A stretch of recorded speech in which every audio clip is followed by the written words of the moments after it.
Be careful criticizing an avoidant. That's the topic of today's talk. Hi, I'm Kirby.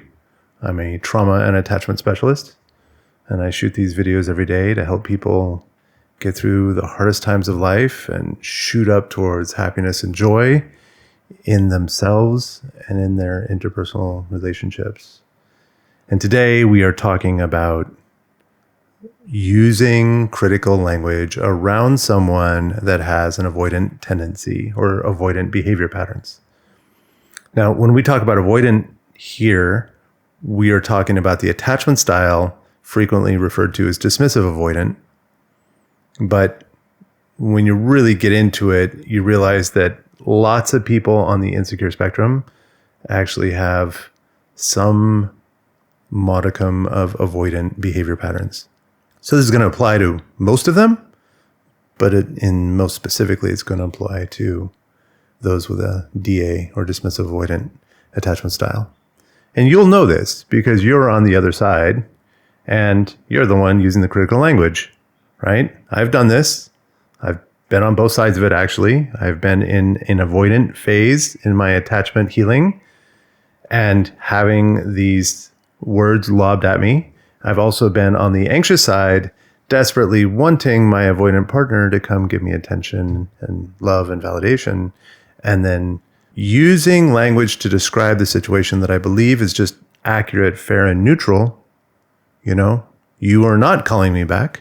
I called you. You did not call me back. How neutral is that? It's just a thing that happened, right? But yet, what's our goal here? Is our goal here to use an accurate description of the situation? Is the goal to have my fundamental attachment needs met? Or is my goal to establish connection with partner? And that might be the first place to start. Be like, what is your goal here? Because this is a tragic truth. And it saddens me almost every day I go on the internet, is that we have a lot of people that are deeply in their anxious attachment style. Not shaming that, nothing wrong with that. But they're deep into anxious attachment patterns and behavior patterns that are emanating from the anxiety that is coursing through their attachment system. And their goal in the dynamic is actually to shame and basically inflict shame. I guess that might be a way to describe it. They believe that they are just describing things in a neutral way. But once you've been in this business for a while and you've seen these dynamics play out in singles and couples, you kind of know a passive aggressive statement when you hear it. You can hear it in there, this needling, pointing, this subtext that I wouldn't be going through this difficulty if it wasn't for you. And that might be a good place to start, is to say, what is your goal in all this? And ask yourself, is your goal actual connection and repair of the relationship? Or is your goal to get to win, really? To win an ego challenge, to win a power struggle, to win at being the one who's better or superior or whatever, right? That's a question you need to ask yourself first. What's my goal here? Because if my goal is connection, that means it's high on the value hierarchy, which means other things like winning or getting my ego stroked or getting the validation I need or whatever, those things might be lower on the list. And if they are, that means when they come into conflict, one of those has to be chosen, and it will be the one that is highest on your value hierarchy. And so unfortunately, we have a lot of people out there, both anxious and avoidant alike, where their higher value on their hierarchy is actually my ego and winning, feeling like I'm superior, getting the upper hand, believing that I'm better and the other is lower. That's actually their core, maybe not core, but it's definitely one of their higher values.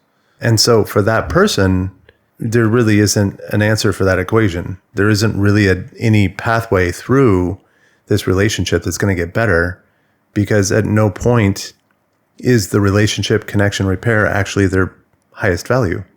And many people will witness this dynamic from kind of a more pop psychology, TikTok informed view, and they will just say, oh, well, that guy's a narcissist, or she's a bipolar or whatever, right? BPD. I guess that's borderline personality. Whatever. They'll attach a psychological label to it and say, oh, that's them being their label, and which, of course, is a way of making them less than, right? You attach the label, you tear them down, you dehumanize them, you make them a label rather than a complex human being, which is never a good plan unless you're, I guess, a clinician. But it's not really a good plan if your goal is to have a healthy relationship. And so they will attach the label and say, oh, that guy is going to prioritize his own ego over the relationship. He must be a narcissist. And it's like, nah, not necessarily. Because we see the same on the other side too. We see people on the deep into the anxious spectrum, and they are actually prioritizing their ego also. It just looks different. And for them, the prioritizing of ego is, you need to show up the way that I have decided is the correct way to show up. And if you show up other than that, there's something wrong with you. You're not showing up correctly. You're using bad behavior patterns, or you've got a problem, or you need to see a therapist, or blah, blah, blah, blah, blah, right? It goes around and around. And that's actually how this whole topic came about. I was in this discussion group, and someone is describing a lovely situation where an avoidant partner, well, it's a challenging situation. It was lovely from an educational point of view. They're describing a challenging situation where an avoidant partner is basically expressing that they are feeling a great deal of pressure in maintaining constant contact with their anxious partner. And that pressure is getting to them, and they're beginning to act out because they're feeling this constant pressure on their system. And when they act out, it's just, it's some jokes, it's some pointed, passive aggressive statements and la, la, la. Not ideal, sure, but not the end of the world either. And of course, the anxious person receives this and says, oh, he's being so rude and disrespectful, and get rid of that guy, and he's a jerk, or whatever. So this is a public discussion group where people are chatting about this dynamic. And in that, I saw a fantastic opportunity to point out that, this is a great example of how two different attachment styles see the same situation differently. Because the avoidant person is saying, I'm feeling pressure here. And if they get to the point where they're saying, I'm feeling pressure, that means that pressure has been feeling for quite a while. This is not the first incident of it. This is something that's been going on for some time. And they're just getting to the point now where it's like, I'm able to communicate with you that I'm feeling this constant pressure to maintain total availability and constant contact with you. And that pressure feels uncomfortable for me, and I don't know what to do about it. So usually what they do is they shut down and deactivate and then pull away, because that pressure is very real and it feels very uncomfortable. But now we take the person on the anxious side and they say, oh, you give me a couple of passive aggressive comments and you're saying that you're feeling pressure. Oh, all I want to do is establish connection. I'm your girlfriend or boyfriend, and I just want to be close to you. And what's the big deal? And how can you be so rude, et cetera, right? Now, I hope you're reading between the lines here, but if you're not, I'm going to spell it out. That is an example of an anxious person basically laying down a rule or a set of expectations that say, this is the correct way to connect. And it's my way.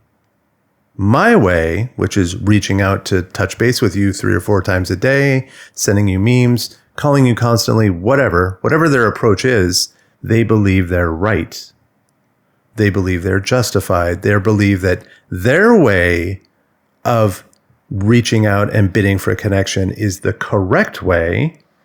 And because the avoidant is different than that, there must be something wrong with them.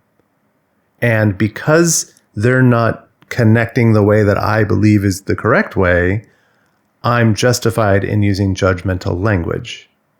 And that brings us to the topic of today's talk. So someone hears about this.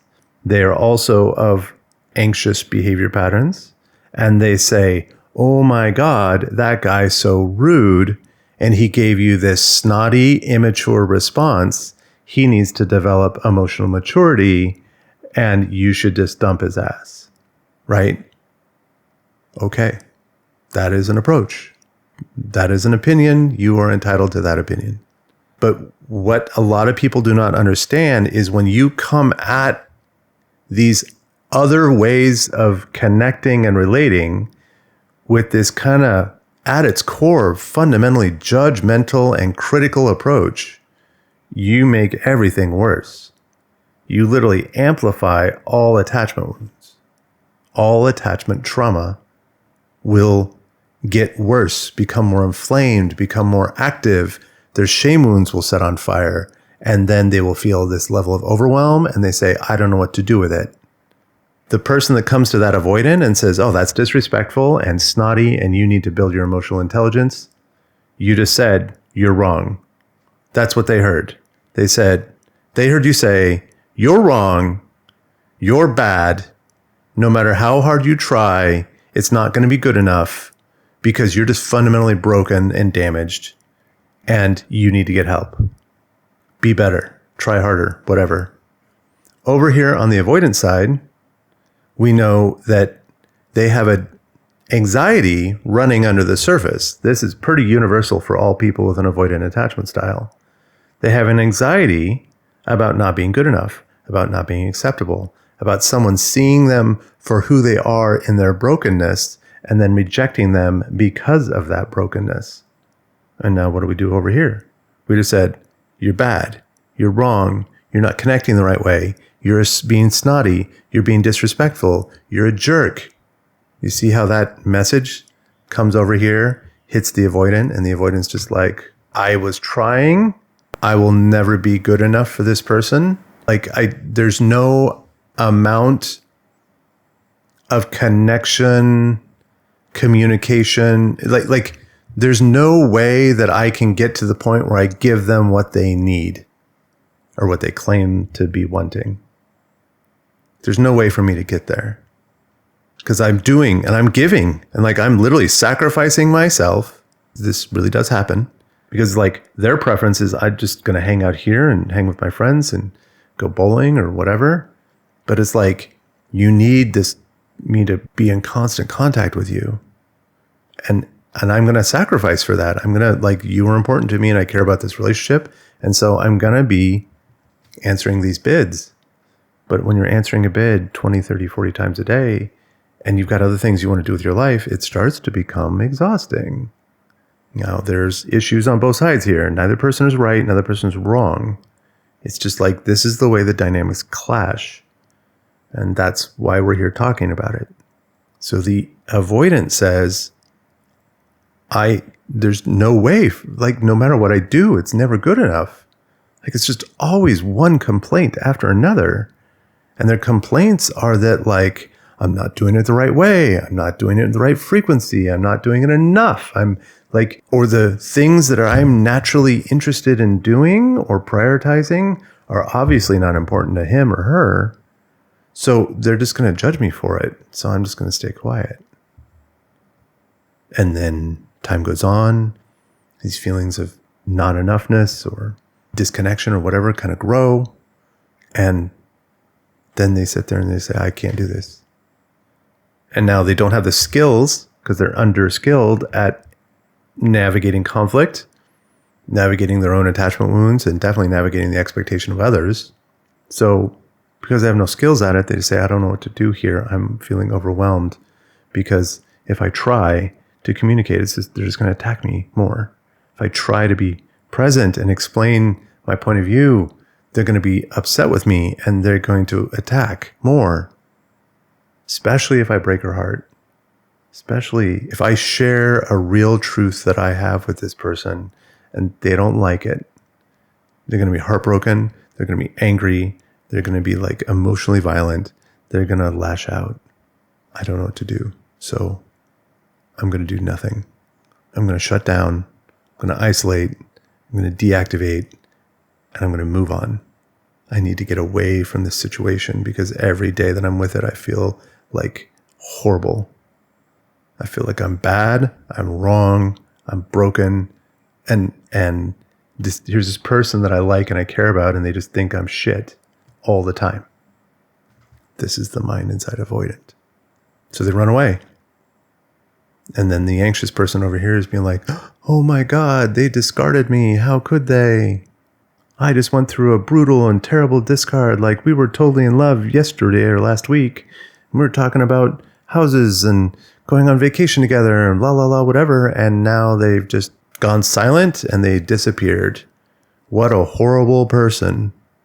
You see again how it's this dynamic that is like the key strategy that is embraced during these moments is judgment and criticism and harsh language, things that tear them down and puff me up, because it's really, really uncomfortable, especially if it's everyone. I'm not even going to say especially there. It's really, really uncomfortable to be in a position where they're just like, yeah, they chose to leave.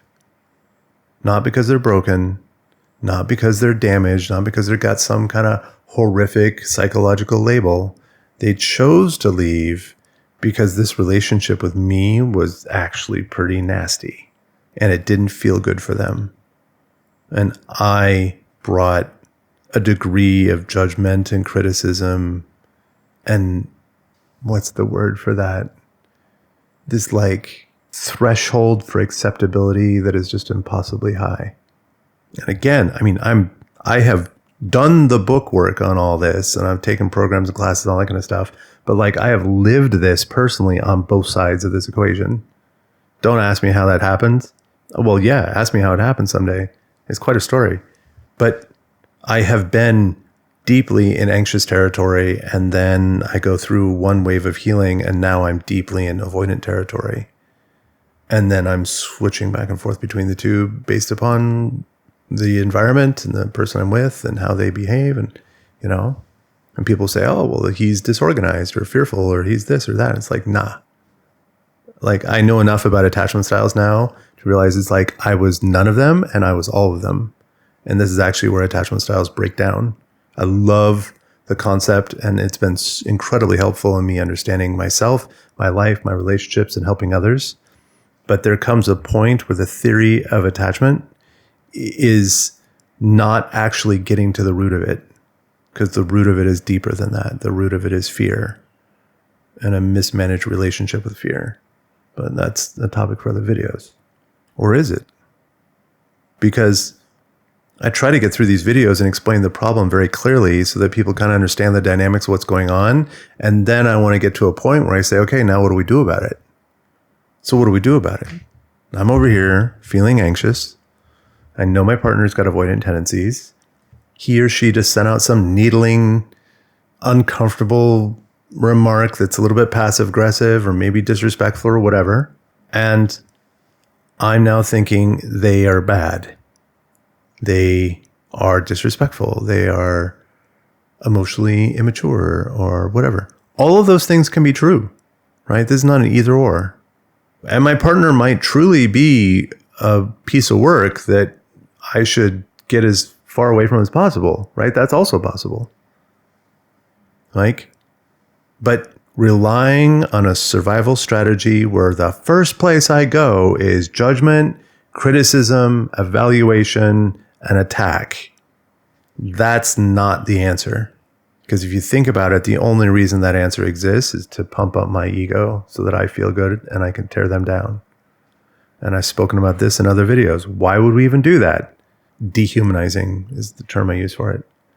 Why would I do that? And the reason I do that is because previously I cared about their opinion. And if they're leaving or doing something I don't like and I care about their opinion, then now, if they like me and I believe and I think their opinion is great because they're a wonderful person, then all is good. But the moment that they don't like me or they're choosing to leave or they've given up because our dynamic has created an untenable situation, well, that means they're rejecting me, they're abandoning me. And now if I keep valuing their opinion, that means I'm rejectable.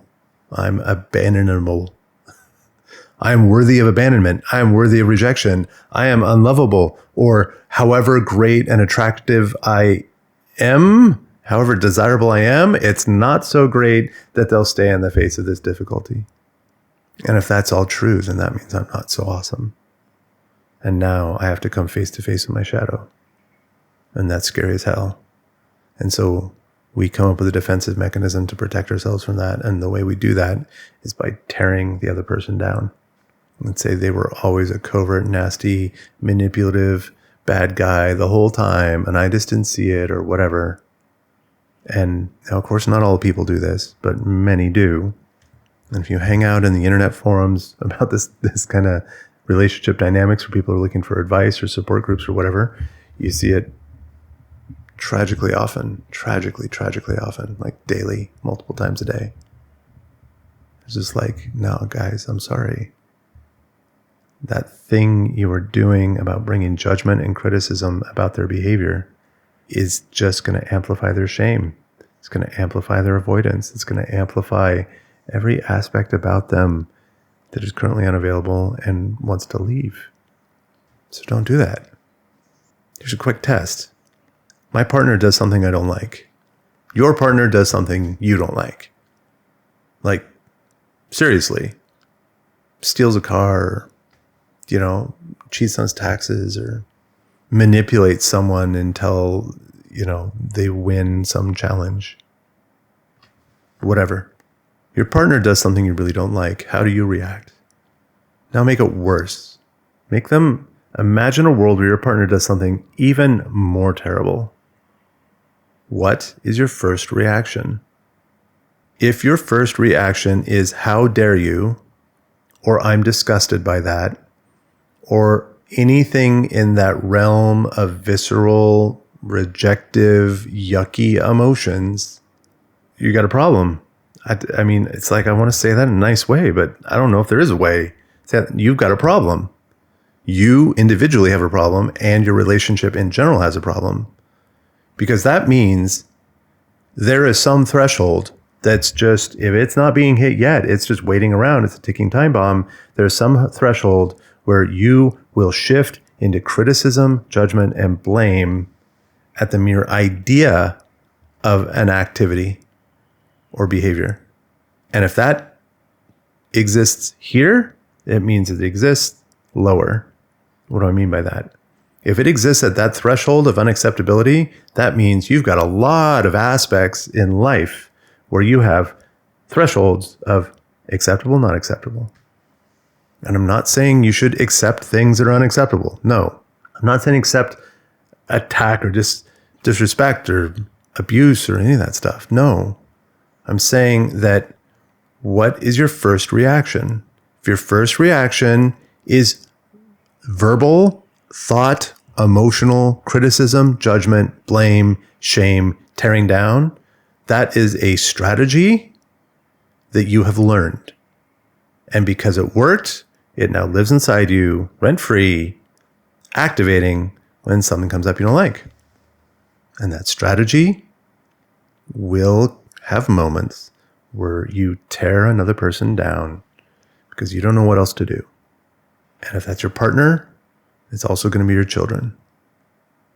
And probably your family and work and all that other kind of stuff, because that's the way these strategies work. So people say, well, what else will we do? What else can we do? Like, if I'm not going to, he does something terrible bad, actually terribly bad. He gets angry at some dude from work, finds out where he lives and goes and sets his house on fire. It's just like, oh my God, you just did a horrible thing. Yes, he did. It's like, what is my answer to that? Is the first thing I do, how dare you? How could you? Blah, blame, shame, you're bad, terrible, whatever, right? What good does that do? What benefit does that bring? Do I honestly believe that I'm going to shame this person into submission, into changing their behavioral patterns? Do I honestly believe that whatever words vomit out of my mouth with kind of the shame, blame, judgment, criticism energy, that is somehow going to get them to change? Okay, now let's say they do. Then what? They've changed because of your criticism and shame. They've not changed with any kind of true desire on their own, which means you're already on unstable. That whole relationship is on unstable ground. No, it's not the way. The way is to be like, ooh, partner, you just did something that does not feel good for me. Like I really have big feelings and confusion about how you would go set that guy's house on fire. And I don't want to be around this. And you might have your reasons. I'm sure you do. I don't know what those reasons are. And actually at this point, I don't care, because now I have a trust wound on top of everything else that I'm not really sure I'm going to be associated with you. And then you walk. And I'm sure I've covered this in other videos, because the equation is very, very simple. You accept them completely and totally for who they are, or you walk. There is no middle ground, because the only middle ground is a toxic morass of criticism and blame. It is, I do not accept you the way you are, but I'm not actually going to take myself out of the situation. I'm just going to try to shame you into submission. And that never works out. Ever. And what's worse is that if that's the mechanism, if that's the path my nervous system and brain are currently compelling me to choose, that means I'm going to use it in lots of different places, because it's a strategy that it is decided works. And if I use it in lots of different places, I'm going to use it on children that have no defense.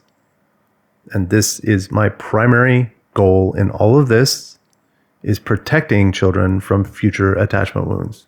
So find the place inside yourself that feels judgment, criticism, shame, blame when another person behaves in a way we don't like.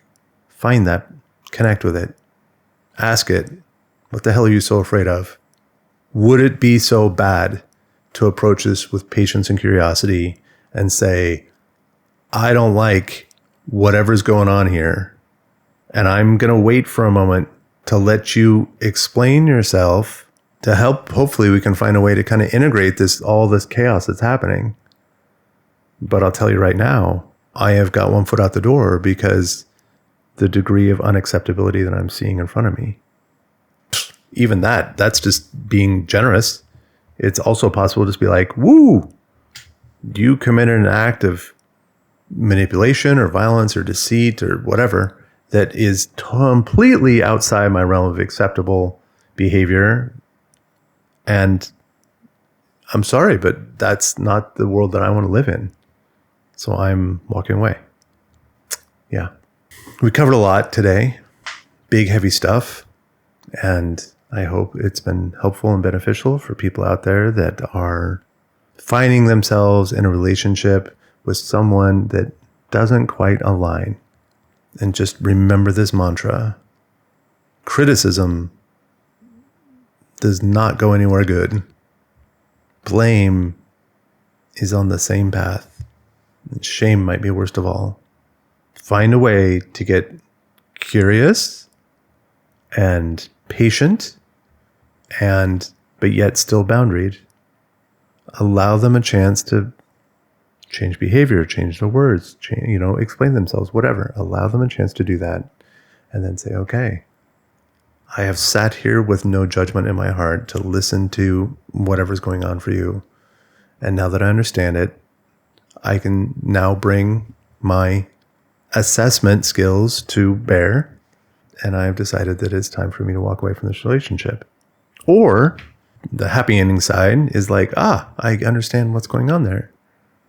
You were stabbing me with these little needling comments of passive aggressiveness because you were feeling overwhelmed. And I get it. I feel overwhelmed too sometimes. I'm not going to sit here and say you're snotty or disrespectful or need to increase your emotional intelligence or whatever. Like, no, I'm not going to do any of that.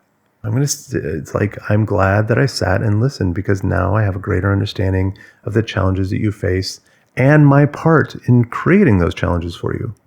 You do that, that person feels seen and heard. That person feels cherished and valued and cared for and nurtured. Green flags all around. Yeah. Criticism. Don't do it. Just find that part of yourself that is critical. Try to understand it. Try to tease it up to the surface and understand what it is it's going for. What is it so afraid of? What is the goal it's trying to achieve? What's the long game? Yeah. Okay. I hope this has been helpful. My name's Kirby. I'm a trauma and attachment specialist. And this is yet another day of trying to help people lift themselves up to a greater, happier, more joyful life. I wish you the best. Peace.